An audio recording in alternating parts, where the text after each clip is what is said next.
Good morning student. YouTube online क्लासों में आप सबका स्वागत है। जैसा कि हम विद्युत क्षेत्र और विद्युत आवेश के बारे में डिस्कस कर रहे थे, उसमें कुछ टॉपिक्स का हमने क्या कर लिया था, यहाँ पर डिस्कस कर लिया था। अब जो आगे हम चलेंगे, हम कूलाम के नियम तक पहुंच गए थे। अब कूलाम के नियम के आगे के जो टॉपिक आएंगे उसका हम एक एक करके यहाँ पर आज डिस्कस करने वाले हैं। तो सब स्टूडेंट्स, तो कूलाम के नियम में मैंने आपको बता दिया था कि कोई भी आपके दो स्थिर आवेश हैं और उन स्थिर आवेशों के मध्य लगने वाला स्थिर विद्युत क्षेत्र, प्रतिकर्षण बल और आकर्षण बल का जो मान होता है वो दोनों आवेशों के गुणनफल के समानुपाती और दोनों आवेशों को मिलाने वाली रेखा के वर्ग के व्युत्क्रमानुपाती होता है। यानी मैंने आपको बताया था कल कि आपका F vector equal to K Q1 Q2 upon R square. यहाँ पर हमने यहाँ जो के लिया था वो समानुपाती नियतांक के रूप में लिया था और इस के की मैंने आपको वैल्यू बताई थी कि आपका के इक्वल टू होता है 1/4πε0। यहाँ पर एप्सिलॉन नोट है वो आपका निर्वात की विद्युतशीलता है। तो एप्सिलॉन नोट का मैंने आपको वैल्यू भी बताया था कि आपका एप्सिलॉन नोट होता है 8.85 × 10⁻12 coulomb square newton metre square. और इस के की भी मैंने आपको वैल्यू बताई थी 9 × 10⁻9 newton metre square upon coulomb square. इसके बाद हमने डिस्कस किया था, ये तो आपका निर्वात के लिए क्या कूलाम बल आ गया था। इसके बाद यदि आप किसी माध्यम के लिए, यानी दो आवेश है उनके मध्य आपको कोई माध्यम भरा हुआ है, तो उस माध्यम के लिए यदि आप कूलाम बल देखना चाहो तो वो कूलाम बल होगा आपका F vector equal to K Q1 Q2 upon 4πε⁴ square. तो यहाँ पर देखो, ऊपर तो निर्वात के लिए एप्सिलॉन नोट लिया था, यहाँ पर माध्यम के लिए आपने क्या लिया, एप्सिलॉन लिया है। इसको हम बोलते हैं माध्यम की निरपेक्ष विद्युतशीलता। तो इस प्रकार से आपका ये क्या आ जाएगा, माध्यम के लिए कूलाम बल आ जाएगा। इसी प्रकार से इसके बाद हमने एक टॉपिक डिस्कस किया था कि आपका पराविद्युतांक या आपेक्ष विद्युतशीलता। जो आपका पराविद्युतांक होता है वो होता है एप्सिलॉन आर, और एप्सिलॉन आर इक्वल टू आपका होगा एप्सिलॉन अपॉन एप्सिलॉन नोट। यानी आपकी माध्यम की निरपेक्ष विद्युतशीलता और निर्वात की विद्युतशीलता का जो अनुपात होता है वो आपका क्या आएगा, एप्सिलॉन आर के इक्वल आएगा हमेशा। और इस एप्सिलॉन आर का मान है वो किस किस पर डिपेंड कर रहा है, एक तो माध्यम की निरपेक्ष विद्युतशीलता और एक निर्वात की विद्युतशीलता। तो यहाँ पर अलग अलग माध्यम के लिए एप्सिलॉन आर का मान भी आपको क्या मिलेगा, अलग अलग ही मिलेगा। तो इस प्रकार से जैसे मैंने कुछ वैल्यू भी आपको बताई थी कि जैसे आप वायु के लिए लो कि एप्सिलॉन आर का मान वायु के लिए आपका क्या होगा, एप्सिलॉन आर का मान आपका जल के लिए क्या होगा, और एप्सिलॉन आर का मान मैंने आपको किसी धातु और चालक के लिए भी बताया था।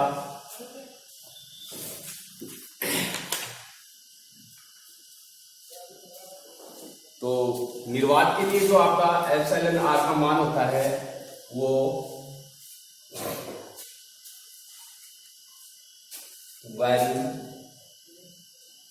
180 और इन्फिनिटी होता है।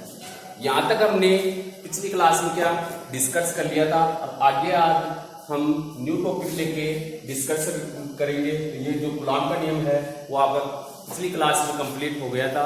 तो आगे आपका न्यू हेडिंग डाल दो, कूलाम के नियम का सदिश निरूपण। न्यू हेडिंग,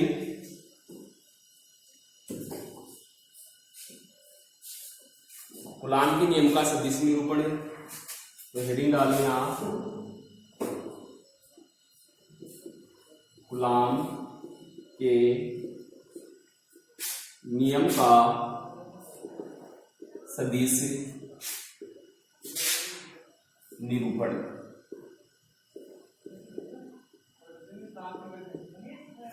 तो कूलाम के नियम का सदिश निरूपण करने के लिए हम एक अक्षवाई निर्देश तंत्र की यहाँ पर कल्पना करेंगे, और उस अक्षवाई निर्देश तंत्र में कोई भी दो आवेश Q1 और Q लेते हैं। जैसे ये कोई आपका एक निर्देश तंत्र है, ये आपका अक्ष है, ये आपका y है और ये इसका ओरिजिन है। अब इस निर्देश तंत्र में हम कोई जैसे बिंदु आपका ए है, इस बिंदु ए के ऊपर हम कोई आवेश देते हैं Q1 और दूसरा आपका जो बिंदु होगा वो आपका है B और यहाँ पर आप आवेश दोगे Q2। अब जो आवेश आपका Q1 और Q2 है उनका इस मूल बिंदु के सापेक्ष आपको क्या लेना है, स्थिति सदिश लेना है। तो इसका स्थिति सदिश हो जाएगा आपका मूल बिंदु के सापेक्ष R1 सदिश और इसका स्थिति सदिश होगा वो मूल बिंदु के सापेक्ष आपका हो जाएगा R2 सदिश। इसके बाद आपको Q1 के सापेक्ष Q2 का स्थिति सदिश लेना है और Q2 के सापेक्ष Q1 का क्या लेना है, स्थिति सदिश। तो Q2 के सापेक्ष Q1 का जो स्थिति सदिश होगा वो आपका R12 सदिश, R21 सदिश और आपका Q1 के सापेक्ष Q2 का जो स्थिति सदिश होगा वो आपका R12 सदिश। अब आपको यहां पर देखना है इस Q1 के कारण Q2 पर लगने वाला बल, तो Q1 के कारण Q2 पर लगने वाला बल होगा और उसकी डायरेक्शन इधर बाहर की ओर होगी और वो आपका बल होगा F21 सदिश। इसी प्रकार फिर आप देखेंगे कि यहाँ इस Q2 के कारण Q1 पर लगने वाला बल, तो Q2 के कारण Q1 पर लगने वाला बल की डायरेक्शन इधर बाहर की ओर और ये होगा आपका F12 सदिश। तो इधर हम इसका सदिश निरूपण करना है तो हम सबसे पहले देखेंगे कि आपका इसे Q2 के सापेक्ष Q1 का स्थिति सदिश, तो Q2 के सापेक्ष Q1 का स्थिति सदिश,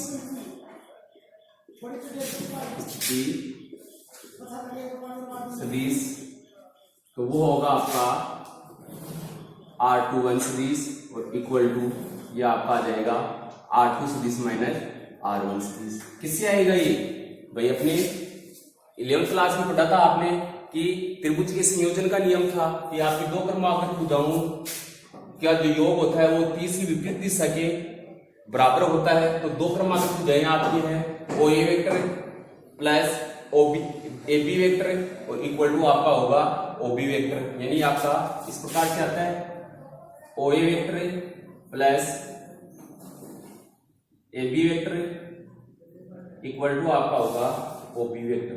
तो यहां से देखो आपका OA वेक्टर क्या है R1 vector plus AB vector क्या है आपका AB, ये आपका है R21 वेक्टर और इक्वल टू आपका होगा ये आपका है R2 वेक्टर।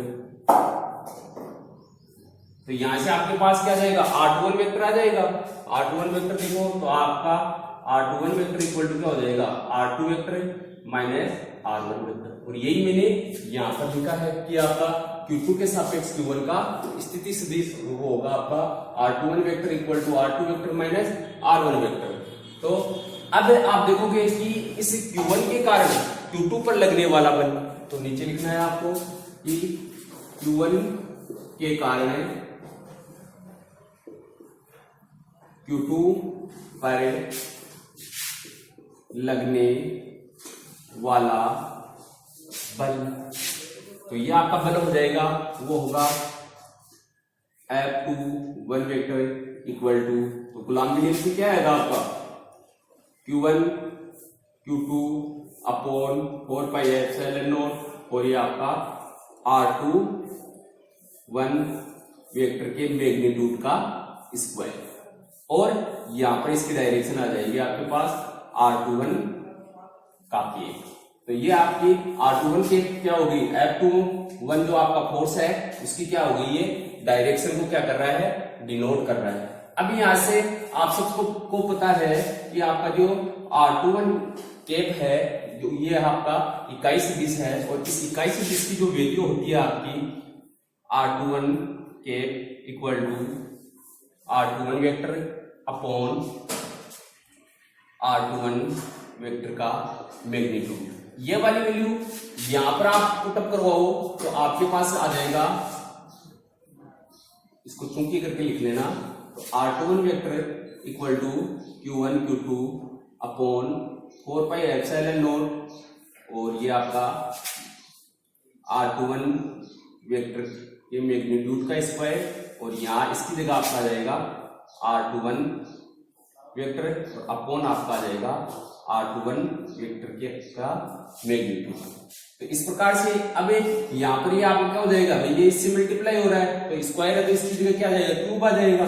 तो यहाँ से आपका आ जाएगा F21 vector equal to Q1 Q2 upon 4 pi epsilon naught और ये आपका R21 वेक्टर का मैग्नीट्यूड का क्यूब हो जाएगा और ये आपका ऊपर आ जाएगा R21 वेक्टर।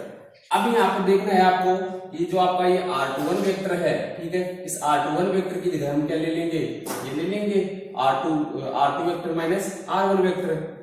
तो यहाँ इसको समीकरण 1 दे देना, ये समीकरण 1 से। तो सबसे पहले आप हेडिंग डाल लो कूलाम के नियम का सदिश निरूपण। हेडिंग डाल दो सबसे पहले कूलाम का नियम का सदिश निरूपण। उसके बाद आप ये डायग्राम बना लो, डायग्राम बनाओ अपनी कॉपी में।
तो डायग्राम सबने बना लिया होगा। इसके बाद पहले लिखो, आप लिखना स्टार्ट करो। डायग्राम के बाद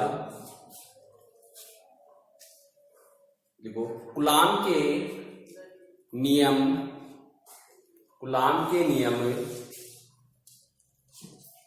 के सदिश निरूपण के लिए, के सदिश निरूपण के लिए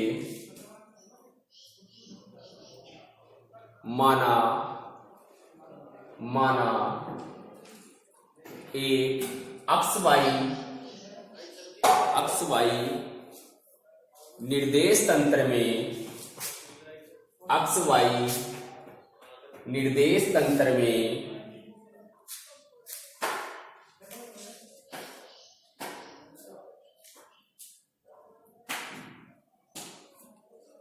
दो आवेश Q1 by Q2, दो आवेश Q1 by Q2, Q1 by Q2 जिनके मूल बिंदु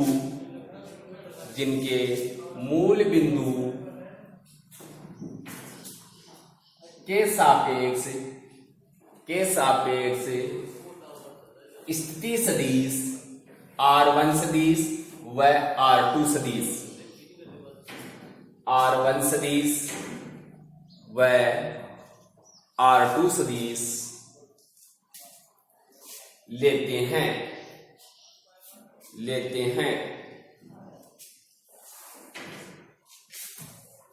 अब लाइन चेंज करके लिखो, लाइन चेंज करके लिखो आप। देखो अतः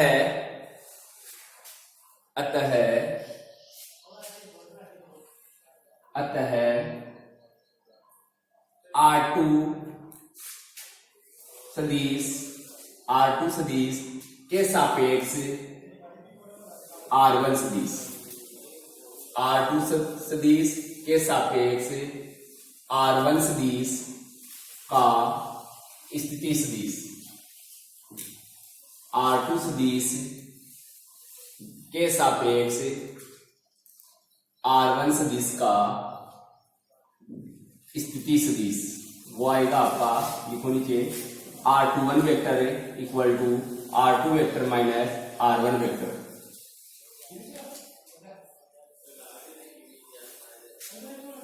इसको समीकरण 1 दे दो और इसके नीचे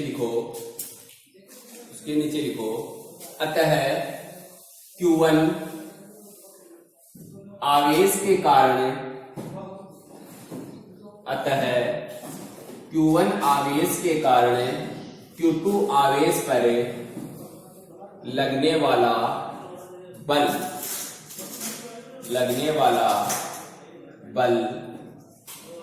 कूलाम के नियमानुसार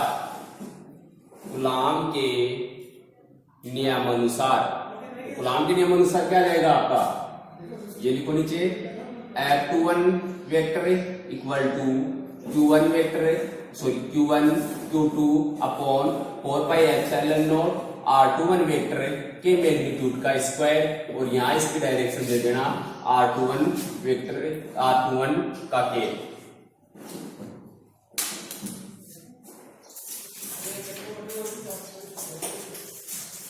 इसके बाद यहाँ क्योंकि आप सब जानते हो कि आपका R21 केप है वो आपका इकाई सदिश है, और इस इकाई सदिश को हम लिखते हैं कि R21 vector upon R21 vector का मैग्नीट्यूड। अब इस R21 केप की जगह हम ये वाला मान यहाँ पर पुटअप कराएं तो आपके पास F21 वेक्टर इक्वल टू क्या हो जाएगा, Q1 Q2 upon 4 pi epsilon naught R21 vector का मैग्नीट्यूड का स्क्वायर, और इसकी जगह ये लिख देना, तो R21 vector upon R21 vector के का मैग्नीट्यूड। इसके बाद इसको इस तरह से लिख लो,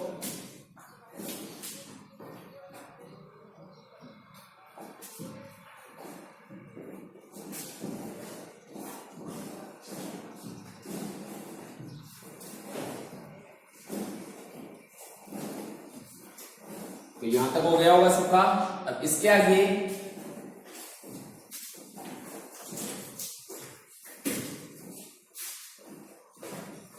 आप लिखोगे समीकरण 1 से, तो समीकरण 1 से आपको क्या करना है, इसे R21 वेक्टर की वैल्यू यहां पर पुटअप करवानी है, तो समीकरण 1 से आपका आ जाएगा F21 vector equal to Q1 Q2 upon 4 pi epsilon naught और R21 वेक्टर के, या सॉरी R21 वेक्टर की जगह लिख दो R2 vector minus R1 vector के मैग्नीट्यूड का क्यूब आ जाएगा, और यहाँ पर R21 वेक्टर की जगह आपका आ जाएगा R2 vector minus R1 vector, और ये ब्रैकेट बंद कर दो। तो इस प्रकार से ये आपका समीकरण 2 हो जाएगा। अब जो आपका F21 वेक्टर है उसकी डायरेक्शन कैसे होगी, यानी F21 वेक्टर की डायरेक्शन है आपकी A से B की ओर, तो नीचे लिख देना, ख्याल लगाइए, F21 वेक्टर की दिशा A से B की ओर होगी।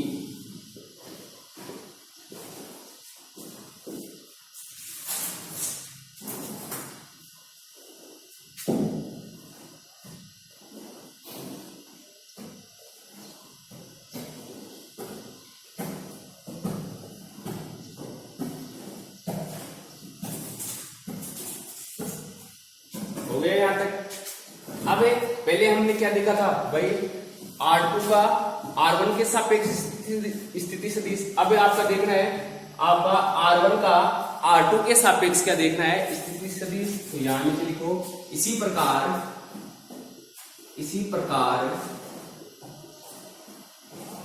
R1 सदिश का R2 सदिश के सापेक्ष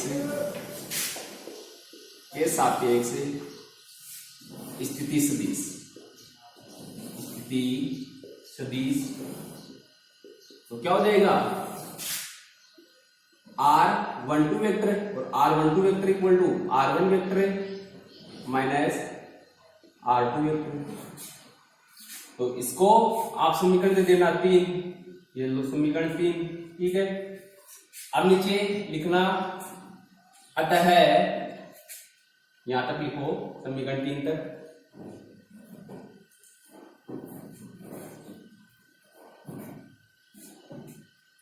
तो नीचे लिखना है आपको, अतः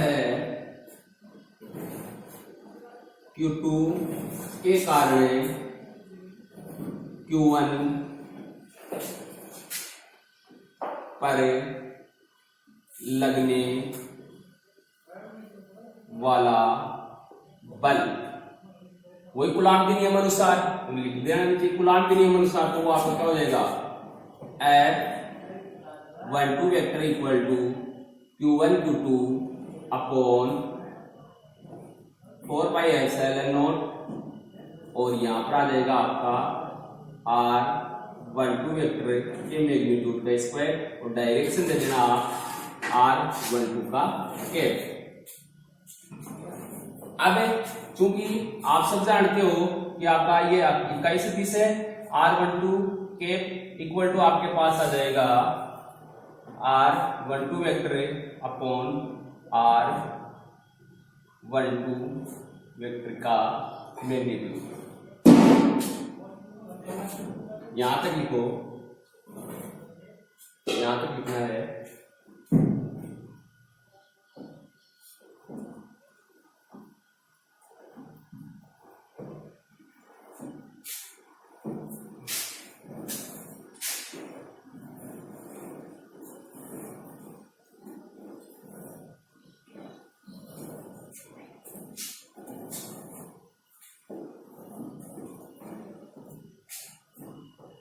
तो यहां तक लिखिया होगा सबने।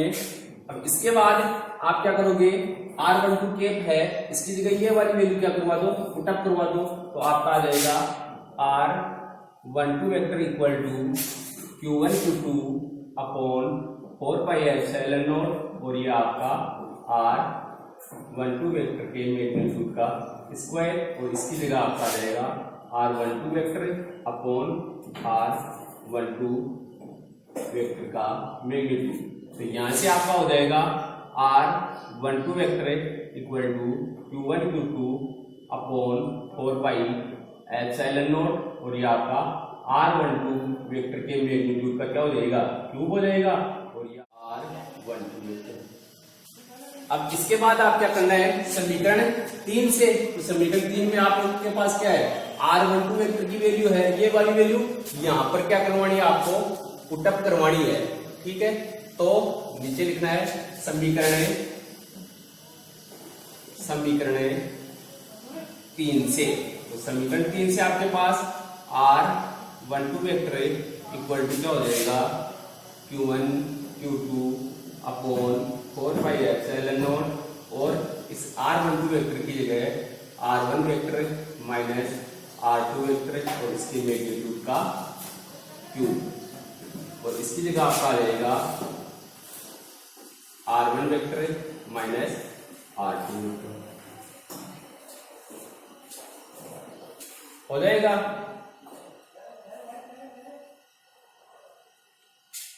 अब यहां देखो, जो आपका R1 vector minus R2 vector है, तो मैं इसको R2 वेक्टर को आगे इधर लिखना चाहता हूं और R1 वेक्टर को इधर लिखना चाहता हूं, तो यहां से आपका माइनस साइन क्या होगा, आगे आ जाएगा। तो लिखोगे आप R12 vector equal to Q1 Q2 upon 4 pi epsilon naught, ये मैग्नीट्यूड में इसका साइन चेंज नहीं होगा, तो R2 vector minus R1 vector का मैग्नीट्यूड का क्यूब हो जाएगा, और ये आपका माइनस साइन क्या होगा, आगे आ जाएगा, तो ये बन जाएगा आपका R2 vector minus R1 vector. ये आपका समीकरण हो जाएगा क्या, समीकरण क्या, यहां तक उतारो समीकरण 4 तक।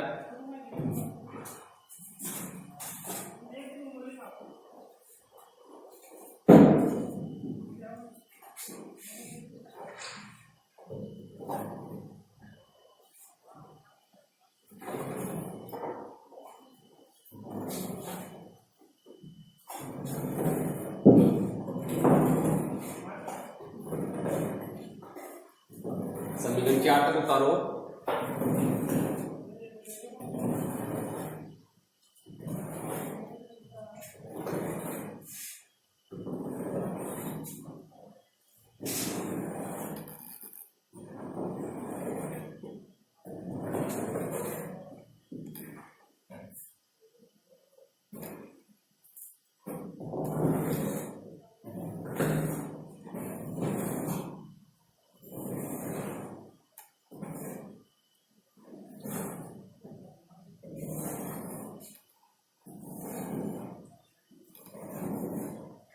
तो समीकरण 4 तक सबने उतार लिया।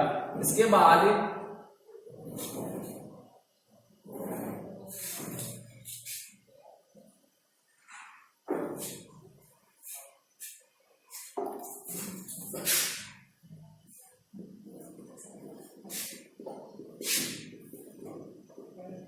ये तो आपकी F21 वेक्टर की दिशा है, वो किधर है, ए से बी की ओर है। इसी प्रकार इसकी देखें तो इसकी डायरेक्शन कैसे आएगी, F12 वेक्टर की दिशा कैसे आएगी, तो नीचे स्टार लगा के लिख लेना। समीकरण 4 के नीचे लिखना है F12 वेक्टर की दिशा बी से ए की ओर होगी।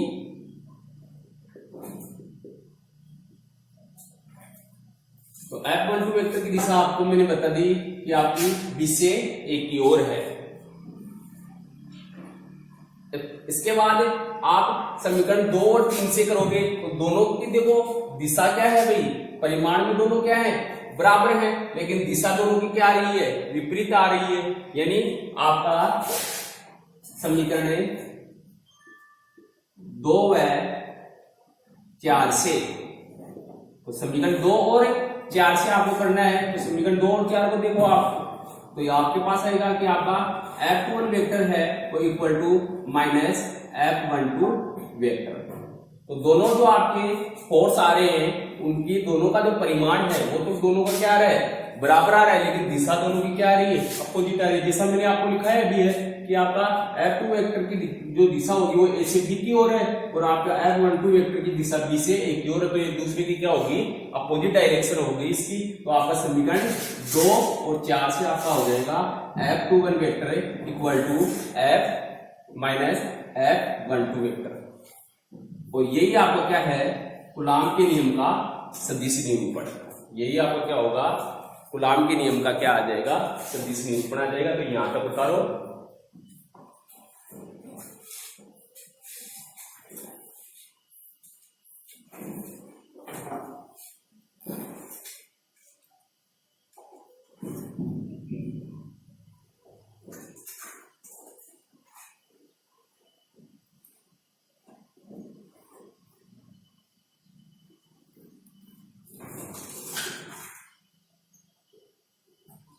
अब जैसा कि ये आपके पास समीकरण आया है उससे आपको पता चल गया कि आपका जो ये दोनों बल हैं वो परिमाण में तो क्या है, समान है और दिशा में एक दूसरे के क्या है, विपरीत हैं।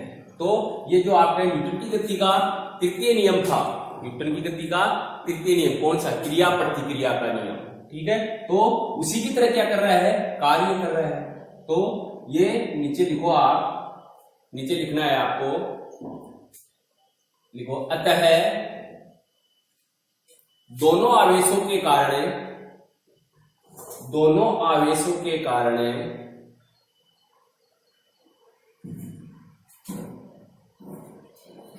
एक दूसरे पर लगने वाला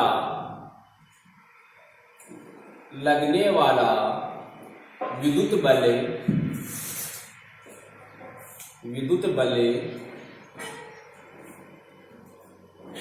परिमाण में समान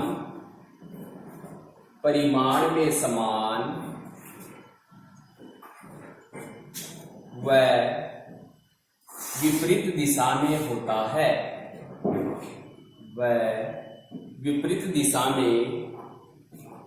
है,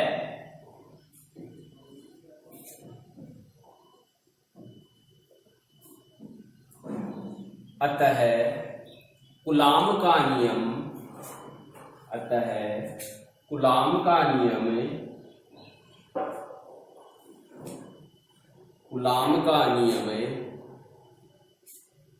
न्यूटन की गति के तृतीय नियम की पालना करता है। तृतीय नियम की पालना करता है। तृतीय नियम की पालना करता है।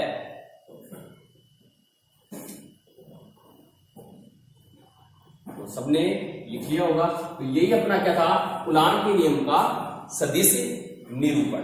अब इसके बाद न्यू टॉपिक डाल दो आप, कूलाम के नियम के महत्वपूर्ण तथ्य या विशेषताएं।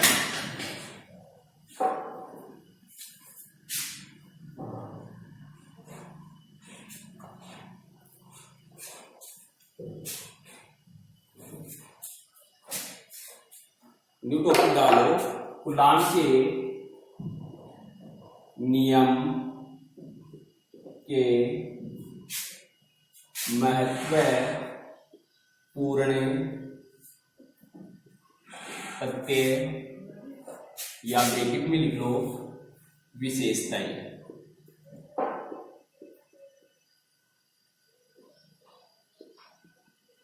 हेडिंग डालो, कूलाम के नियम के महत्वपूर्ण तथ्य या फिर इनको हम बोलते हैं विशेषताएं।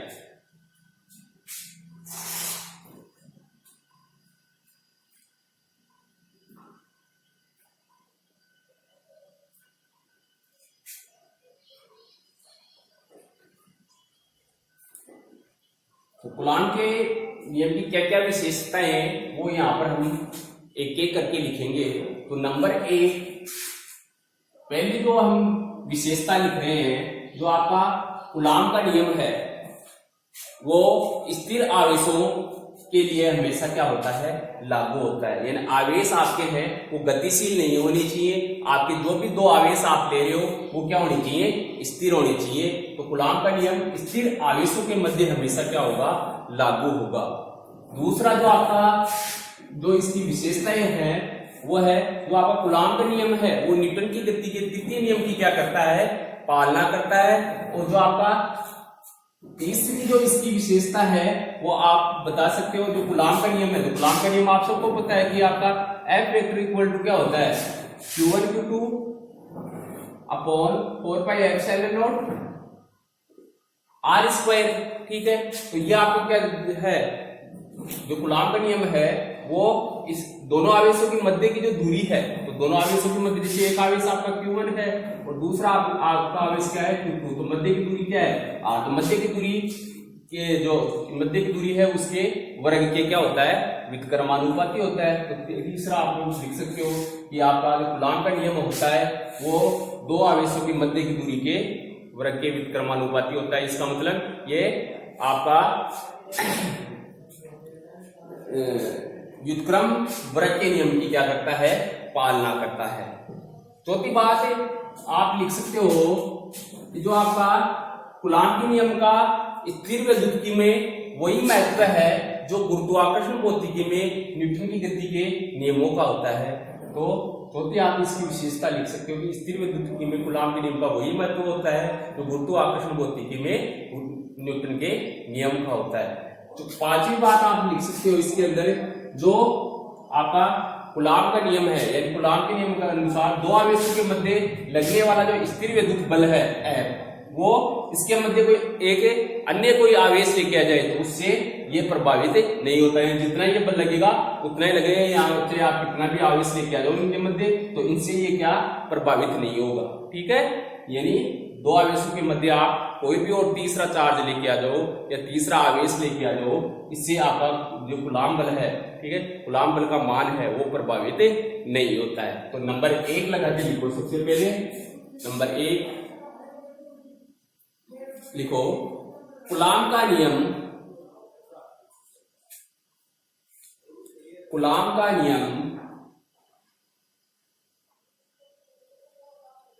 स्थिर स्थिर आवेशों के लिए लागू होता है। तो पहला हो गया कूलाम का नियम स्थिर आवेशों के लिए लागू होता है। दूसरी विशेषता लिखो इसकी। दूसरी विशेषता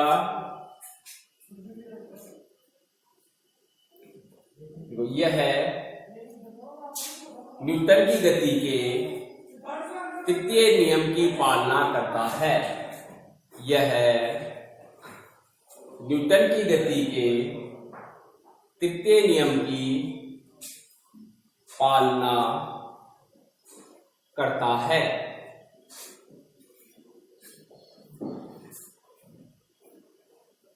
तीसरा लिखो यह व्युत्क्रम वर्ग, यह व्युत्क्रम वर्ग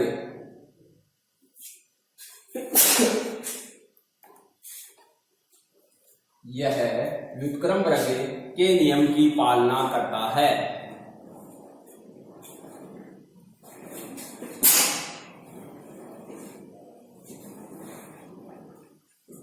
यह व्युत्क्रम वर्ग के नियम की पालना करता है। चौथा लिखो कूलाम के नियम का स्थिर वैद्युत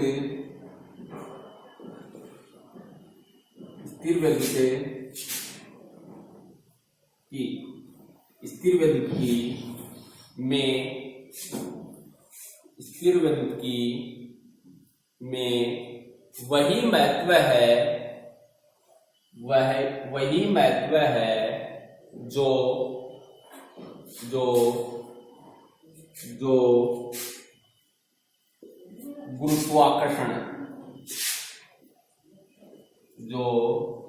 गुरुत्वाकर्षण भौतिकी में न्यूटन के नियम का है। न्यूटन के नियम का है। तो ये आपकी चौथी विशेषता होगी। और लास्ट एक और लिख लो, पांचवी विशेषता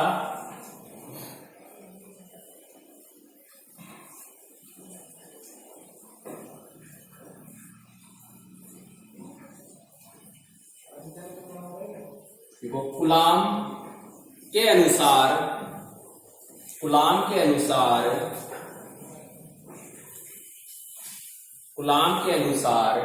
दो आवेशों के मध्य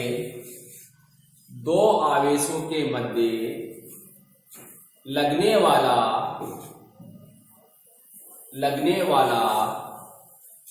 स्थिर वैद्युत बल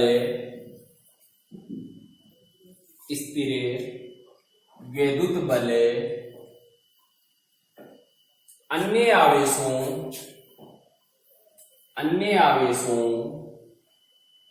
से प्रभावित नहीं होता है। अन्य आवेशों से प्रभावित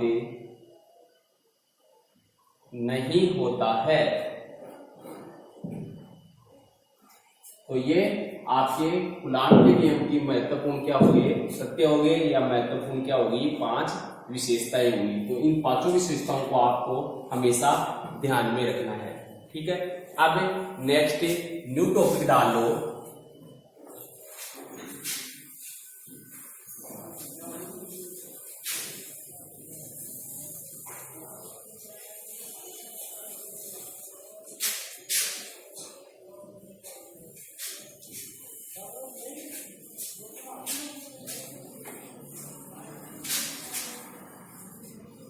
डालो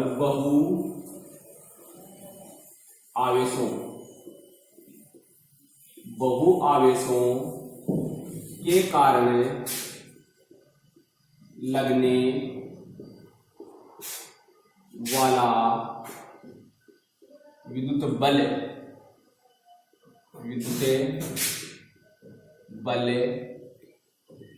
या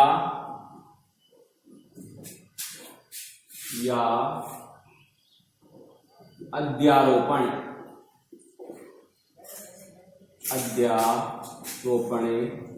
का सिद्धांत, अध्यारोपण का सिद्धांत।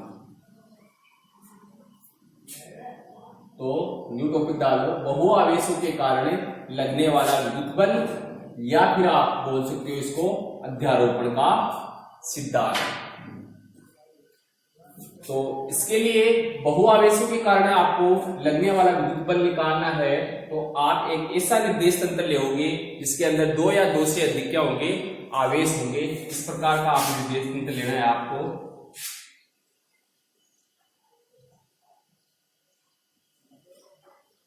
ये आपका कोई अक्षवाई निर्देश तंत्र है, और इस अक्षवाई निर्देश तंत्र में जैसे यहाँ पर आपका Q1 आवेश है, यहाँ पर आपका Q2 आवेश है, यहाँ पर आपका Q3 है, और यहाँ पर डैश डैश डैश, और यहाँ पर आपका Qn आवेश है। ये आपका Q2 Q3, और यहाँ पर इस निर्देश तंत्र में आपके पास क्या है, n आवेश है। तो मूल बिंदु के सापेक्ष इसका स्थिति सदिश R1 सदिश, मूल बिंदु के सापेक्ष इसका आप स्थिति सदिश देखोगे वो आपका R2 सदिश, इसका जो स्थिति सदिश आएगा वो आपका R3 सदिश, और इसका जो आपका स्थिति सदिश आएगा वो आपका Rn सदिश। अब एक आपका ये बिंदु है, और यहां पर आपका Q0 आवेश है। इस बिंदु पर आपका क्या है, Q0 आवेश। तो इन आवेशों के कारण इस आवेश पर लगने वाला आपको बल निकालना है। तो यहाँ पर Q1 के कारण इस पर जो लगने वाला बल होगा उसकी डायरेक्शन ये वाली होगी, Q2 के कारण लगने वाले बल की दिशा ये वाली, Q3 के कारण लगने वाले बल की दिशा ये वाली, और Qn आवेश के कारण यहाँ पर लगने वाले बल की जो डायरेक्शन आएगी वो ये वाली। तो इसके सापेक्ष आपको इसका क्या देखना है, स्थिति सदिश। तो इसका R01 वेक्टर है, R02 वेक्टर है, और इसका R03 वेक्टर है, और इसका जो स्थिति सदिश होगा R0n वेक्टर। ठीक है, तो इसके कारण इस पर लगने वाला जो बल होगा वो आपका F01 वेक्टर है। इसके कारण इस पर लगने वाला जो बल होगा वो आपका होगा F02 वेक्टर है। इसके कारण इस पर लगने वाला जो बल होगा वो आपका F03 वेक्टर है। इसके कारण इस पर लगने वाला जो बल होगा वो आपका F0n वेक्टर। तो इस प्रकार से आपका यानी Q1 Q2 Q3 और डैश डैश Qn आवेश के कारण Q0 पर जो लगने वाले बलों का क्या निकालना है, यहाँ पर सदिश योग लेना है, यानी सदिश बीजगणितीय योग लेना है। और यही आपका क्या है, अध्यारोपण का सिद्धांत। तो सबसे पहले आप ये डायग्राम बनाओ, डायग्राम बनाओ सबसे पहले।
हाँ कागज नहीं डायग्राम हाँ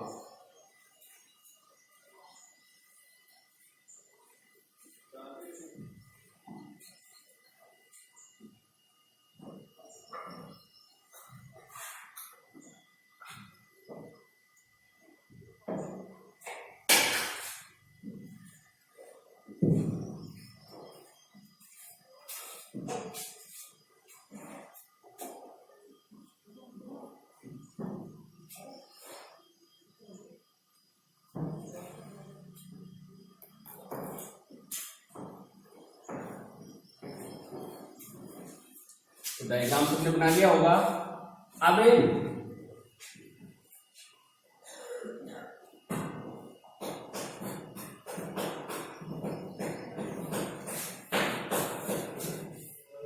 आप सबको पता है कोई भी आप दो से अधिक क्या है आपके आवेश उपस्थित हो तो किसी एक आवेश पर लगने वाला जो आपका परिणामी बल होगा वो अलग अलग आवेशों के कारण लगने वाले बल के सदिश योग के बराबर होगा।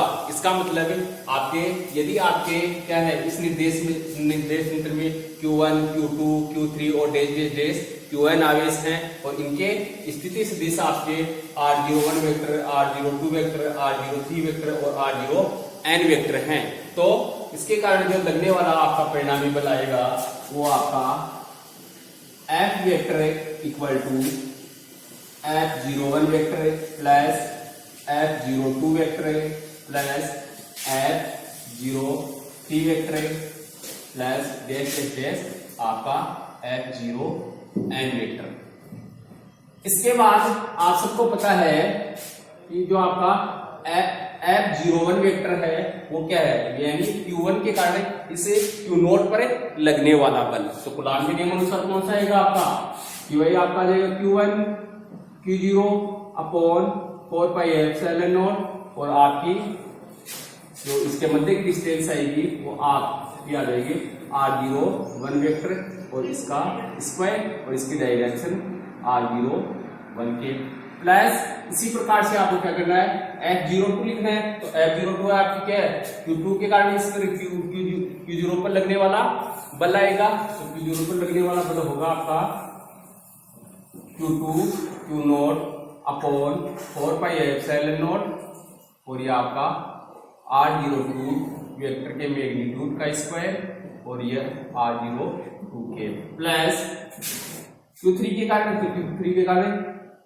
Q3 Q0 upon 4 pi epsilon naught और ये आपका R03 वेक्टर का स्क्वायर और ये डायरेक्शन आ जाएगी इसकी R03 के और प्लस डैश डैश डैश आपके पास एलवा चार्ट है तो एलवा चार्ट के कारण Q0 पे लगने वाला बल तो आपका आ जाएगा Qn और ये आपका Q0 upon 4 pi epsilon naught और ये R0n वेक्टर के मैग्नीट्यूड का स्क्वायर और ये R0n के इसकी क्या आ जाएगी डायरेक्शन आ जाएगी।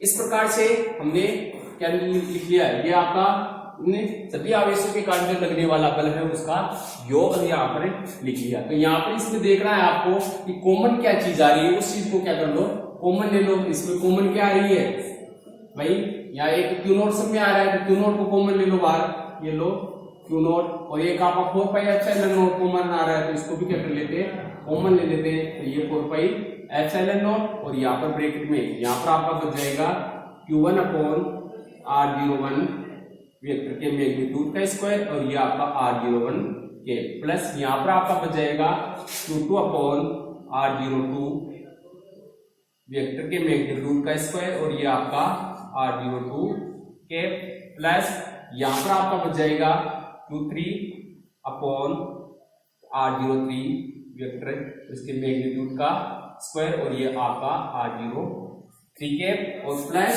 आपके पास डैश डैश डैश प्लस आपका Qn अपॉन R0n वेक्टर के मैग्नीट्यूड का स्क्वायर और ये आपका आ जाएगा R0n का के। इस प्रकार से ये ब्रैकेट क्या कर देना बंद कर देना। यहां तक हो गया आपका, तो डायग्राम आपका बन गया। ठीक है, तो डायग्राम के नीचे आप लिखना स्टार्ट करो। पहले डायग्राम के नीचे लिखो स्टार्ट करो। यदि किसी निकाय में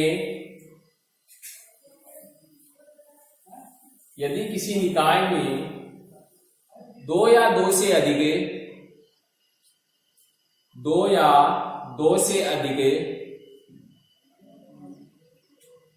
आवेश उपस्थित हो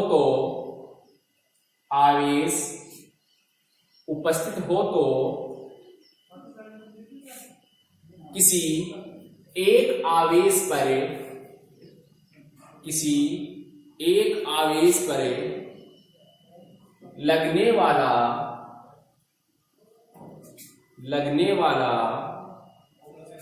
परिणामी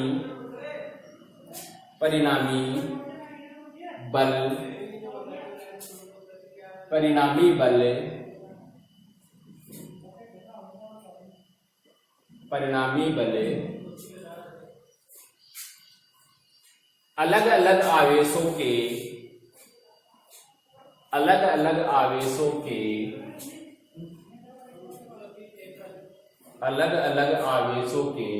कारण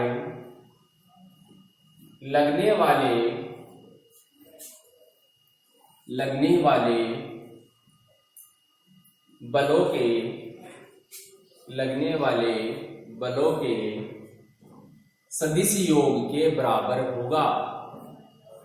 सदिश योग के बराबर होगा। सदिश योग के बराबर होगा।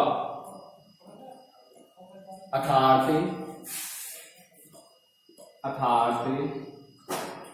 लिखो ये अर्थात, और ये उतार लो यहां तक का उतार लो।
हो गया यहाँ तक सबने उतार लिया। अब इसके आगे देखना है आपको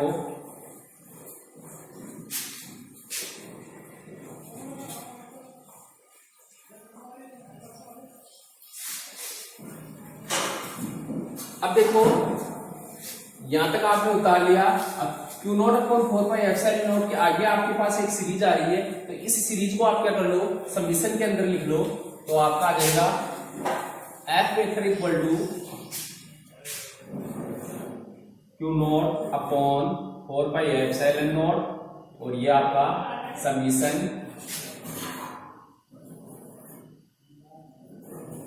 या I बराबर 1 to n तक आ जाएगा और आपका QI upon R0 I vector और इसके मैग्नीट्यूड का स्क्वायर और यहाँ पर R0 I का स्क्वायर।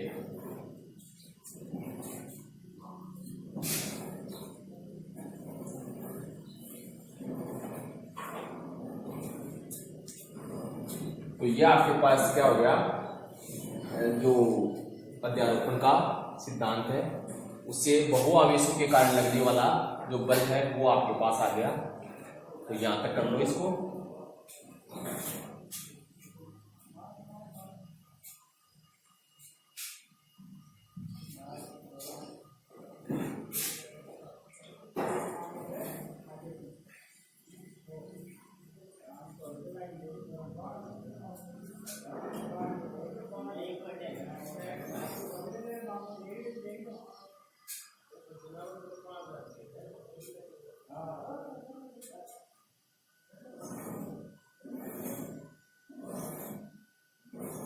तो यहां तक हो गया सबका। अब ये आपके क्या हो गया, कूलॉम के नियम का जो अध्यारोपण का सिद्धांत है वो आपका आ गया। बहुआवेशों के कारण जो लगने वाला बल है वो यहाँ पर आपके पास आ गया। इसके बाद हम न्यू टॉपिक का यहाँ पर क्या करेंगे, डिस्कशन करेंगे। यानी इससे पहले आपने कूलॉम का नियम पढ़ लिया, कूलॉम के नियम का सदिश निरूपण पढ़ लिया, उसके महत्वपूर्ण तथ्य आपके पास आ गए और बहुआवेशी के कारण जो लगने वाला विद्युत बल है वो आपने यहाँ पर क्या कर लिया, डिस्कस कर लिया। अब आपका जो न्यू टॉपिक होगा वो आपका होगा विद्युत क्षेत्र।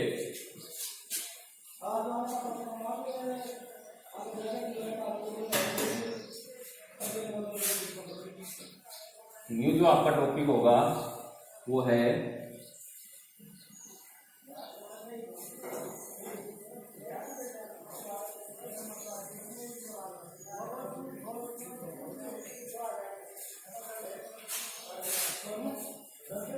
तो न्यू टॉपिक डाल लो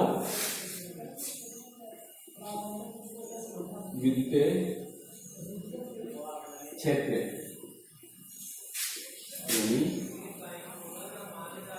इलेक्ट्रिक फील्ड।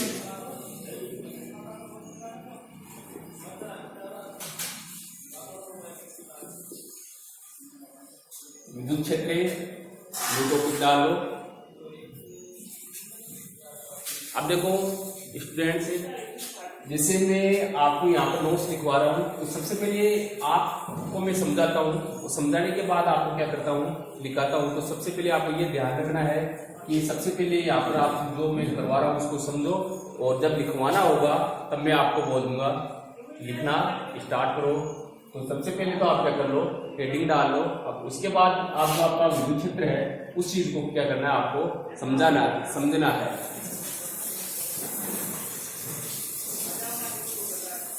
अब कोई भी आपका क्या होता है, आवेश होता है, उस आवेश के चारों ओर एक ऐसा क्षेत्र होता है, उस क्षेत्र में यदि आप कोई अन्य आवेश लेके आओगे तो वो क्या करता है, विद्युत बल का अनुभव करता है, और उसी क्षेत्र को हम क्या बोलते हैं, विद्युत क्षेत्र बोलते हैं। जैसे आपका कोई आवेश Q है, इस Q के चारों ओर क्या आएगा, आपका इस प्रकार का कोई क्षेत्र आएगा, ये इस आवेश Q का क्या है, क्षेत्र है। यदि इसमें आप कोई आप आवेश जैसे Q नोट लेके आ रहे हो, इस क्षेत्र के अंदर क्या लेके आ रहे हो, कोई अन्य आवेश की नोट लेके आ रहे हो, तो ये क्या करेगा, विद्युत बल का क्या करेगा, अनुभव करेगा। तो इसी क्षेत्र को हम क्या बोलेंगे, विद्युत क्षेत्र बोलेंगे। तो सबसे पहले इसकी डेफिनेशन लिखो, विद्युत क्षेत्र की लिखो, लिखना स्टार्ट करो। इसी आवेश के चारों ओर, इसी आवेश के चारों ओर का वह क्षेत्र, चारों ओर का वह क्षेत्र जिसमें अन्य आवेश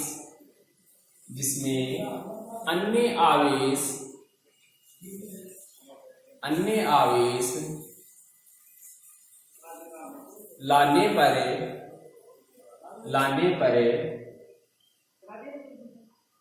विद्युत बल का अनुभव करता है, विद्युत बल का अनुभव करता है, विद्युत क्षेत्र कहलाता है, विद्युत क्षेत्र कहलाता है, विद्युत क्षेत्र कहलाता है। तो ये तो आपको क्या हो गया, विद्युत क्षेत्र हो गया। तो मैंने आपको बता दिया कि आपका कोई आवेश है, उस आवेश के चारों ओर आपका एक ऐसा क्षेत्र होगा जिसमें आप कोई अन्य आवेश लेके आ रहे हो, वो किसका अनुभव करेगा, विद्युत बल का अनुभव करेगा। तो इस वाले जो क्षेत्र को हम क्या बोलेंगे, विद्युत क्षेत्र बोलेंगे। तो ये आप समझ गए होंगे मेरे ख्याल से। अब आगे जो आपका टॉपिक है वो डालो, विद्युत क्षेत्र की, विद्युत क्षेत्र न्यू टॉपिक डालो, विद्युत क्षेत्र की तीव्रता, इंटेंसिटी ऑफ इलेक्ट्रिक फील्ड, विद्युत क्षेत्र की तीव्रता। तो हेडिंग डाल दी आपने, हेडिंग डालो विद्युत क्षेत्र की तीव्रता। तो सबसे पहले इसको समझो। अब देखो, जो आपका विद्युत क्षेत्र होता है, उस विद्युत क्षेत्र के अंदर यदि आप कोई इकाई तन आवेश लेके आते हो विद्युत क्षेत्र के अंदर क्या करोगे, इकाई धन आवेश लेके आओगे, तो इकाई धन आवेश लाने पर वो क्या करेगा, उसके ऊपर एक बल कार्य करेगा। ठीक है, तो उसी यानी किसी बिंदु तक आप लेके आओगे तो उस बिंदु पर वो आपकी क्या कहलाएगी, विद्युत क्षेत्र की तीव्रता कहलाएगी। जैसे आप का इस आवेश के कारण क्या है, ये आपका कोई विद्युत क्षेत्र है, इस आवेश के कारण ये क्या है, आपका कोई एक क्षेत्र आ रहा है। यदि इस विद्युत क्षेत्र के अंदर आप जैसे Q0 आवेश, यानी ये आपका क्या है, इकाई धन आवेश है, क्या है, इकाई धन आवेश, तो इसको आप लेके आ रहे हो इसके अंदर। ठीक है, तो यहां जैसे इस बिंदु तक आपने लेके आए, तो इस बिंदु पर ये क्या करेगा, विद्युत बल का अनुभव करेगा, इस पे क्या लगेगा, विद्युत बल कार्य करेगा। ठीक है, तो इसी को हम क्या बोलेंगे, विद्युत क्षेत्र की तीव्रता बोलेंगे। इसी चीज को हम क्या बोलेंगे, विद्युत क्षेत्र की तीव्रता। तो सबसे पहले इसकी डेफिनेशन लिखो। तो विद्युत क्षेत्र में स्थित, विद्युत क्षेत्र में स्थित किसी इकाई धनावेश पर, इकाई धनावेश पर, धनावेश पर लगने वाला विद्युत बल, लगने वाला विद्युत बल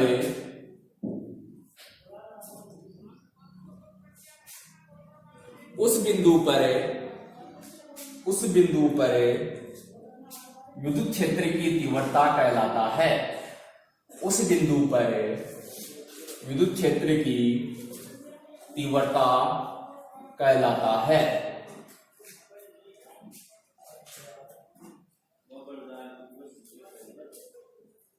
अब नीचे लाइन छोड़ के लिखो, यदि किसी विद्युत क्षेत्र में, यदि किसी विद्युत क्षेत्र में Q0 परीक्षण आवेश, Q0 परीक्षण आवेश, परीक्षण आवेश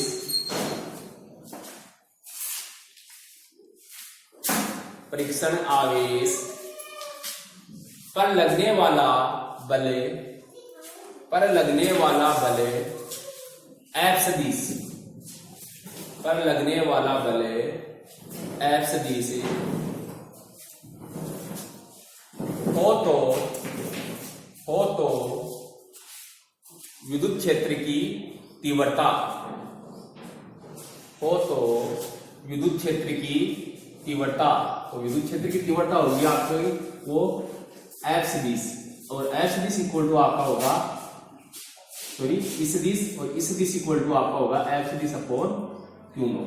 विद्युत क्षेत्र की तीव्रता क्या होगी, ई सदिश और इस सदिश इक्वल टू आपका आएगा F सदिश अपॉन Q0। तो यहाँ पे जो आपका Q0 है, ये आपका क्या है, परीक्षण आवेश है। परीक्षण आवेश का मतलब है इसका मान क्या होता है, बहुत कम। बहुत कम क्यों लिया जाता है, अत्यल्प लिया जाता है इसका मान, क्योंकि यहाँ पर इसके कारण ये जो आपका विद्युत क्षेत्र है वो क्या हो, प्रभावित नहीं हो, इसलिए यहाँ पर इस Q0 का मान हम क्या लेंगे, बहुत कम लेंगे। तो यहाँ इसके बाद लिखो, ये लिखने के बाद ये उतारो, पहले ई सदिश इक्वल टू करो F सदिश अपॉन Q0, और इसके नीचे लिखो, इसके नीचे लिखना है, देखो परीक्षण आवेश, परीक्षण आवेश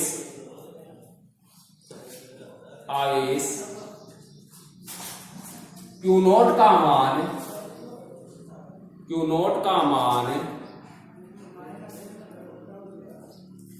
अत्यल्प होना चाहिए, अत्यल्प होना चाहिए, अत्यल्प होना चाहिए।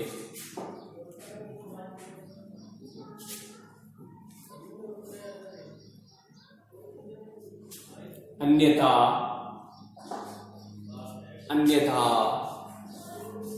Q0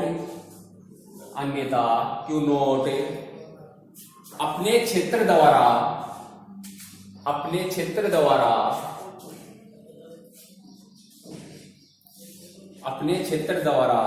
विद्युत क्षेत्र की तीव्रता को प्रभावित करता है। विद्युत क्षेत्र की तीव्रता को प्रभावित करता है। अर्थात आपका तो इस दिश होगा, तो इस दिश इक्वल टू आपको क्या करना है कि क्यू नोट का मान क्या लेना है आपको अत्यल्प, इसलिए आप क्या लगा दो, लिमिट लगा दो। Limit Q naught tends to क्या करो 0, तो आपका एफ वेक्टर अपॉन क्या आ जाएगा क्यू नोट आ जाएगा। ये लो, तो ई वेक्टर इक्वल टू क्या करना है आपको, नीचे लिखो E vector equal to limit Q naught tends to 0 F vector upon क्या करना है क्यू नोट। तो इसका जो आपका मात्रक होगा एफ का मतलब बल का जो मात्रक होगा वो न्यूटन होगा, और क्यों यहाँ पर आवेश है तो आवेश का मात्रक क्या आएगा कूलाम आएगा। तो जो आपका इलेक्ट्रिक फील्ड की जो इंटेंसिटी है उसका जो यूनिट है वो क्या आ जाएगा न्यूटन प्रति कूलाम। अब जो आपका इलेक्ट्रिक फील्ड है वो क्या है आपका एक सदिश राशि है। इलेक्ट्रिक फील्ड क्या है आपकी एक सदिश राशि, और इसका जो मात्रक होगा वो आपका न्यूटन प्रति कूलाम होगा, या फिर आप इसका मात्रक लिख सकते हो वोल्ट प्रति मीटर भी इसका क्या होता है मात्रक होता है। और इसकी जो विमा आएगी वो आपकी, तो नीचे लिखो आप, इसके बाद नीचे लिखो यह एक सदिश राशि होती है। यह एक सदिश राशि होती है।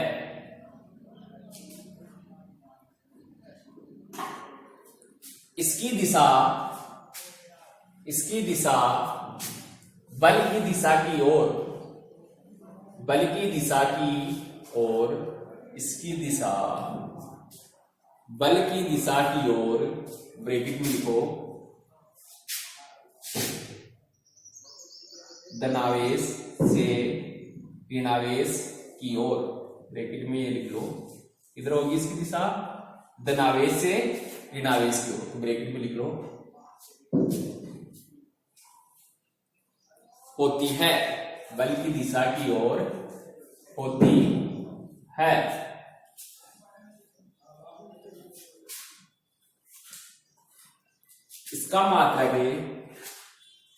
इसका मात्रक न्यूटन प्रति कूलाम या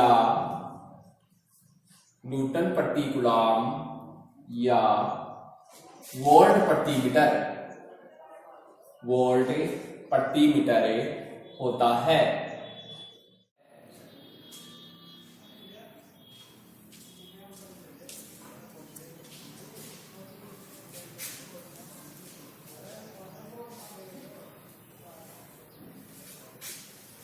नीचे लिखो इसकी विमा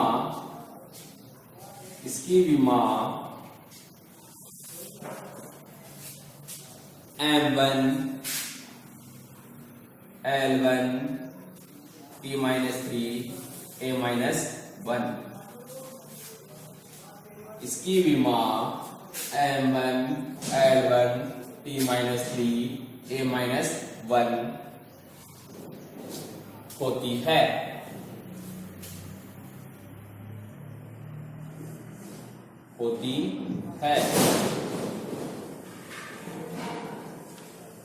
तो यह आपकी क्या होगी विद्युत क्षेत्र की तीव्रता होगी। ठीक है, यानी किसी भी विद्युत क्षेत्र में आपका इकाई धनावेश क्या है स्थित है, तो उस पे लगने वाला बल क्या कहलाता है आपकी विद्युत क्षेत्र की तीव्रता कहलाएगा। और आपकी जो विद्युत क्षेत्र की तीव्रता आएगी इस दिश इक्वल टू क्या आएगा एफ दिश अपॉन क्यू नोट। ठीक है, तो यहाँ से आपका क्यू नोट क्या है फ्रिक्शन आवेश है, और इसका मान क्या लेना है आपको अत्यल्प लेना है, क्योंकि इसका मान अत्यल्प इसलिए लेंगे क्योंकि जो आपका ये विद्युत क्षेत्र की तीव्रता है वो प्रभावित न हो, इसलिए इसका मान क्या लेना है आपको अत्यल्प लेना है। तो अत्यल्प लेने के लिए आपने क्या कर दिया यहाँ पर लिमिट ले ली, यहाँ पर क्यू नोट का मान लगभग क्या है 0 के बराबर है। तो यहाँ से इसकी विमा आ जाएगी न्यूटन प्रति कूलम या वोल्ट प्रति मीटर आ जाएगी, और इसका मात्रक आ जाएगा, और इसकी विमा आ जाएगी m1 l1 t-3 और a-1, ठीक है। और इसकी जो डायरेक्शन होगी वो जो आपका विद्युत बल है वो ही इसकी डायरेक्शन है, जिधर आपका विद्युत बल है उधर ही आपका क्या आएगा, विद्युत क्षेत्र की तीव्रता आएगी, यानी धनावेश से ऋणावेश की ओर इसकी क्या आती है, दिशा आती है।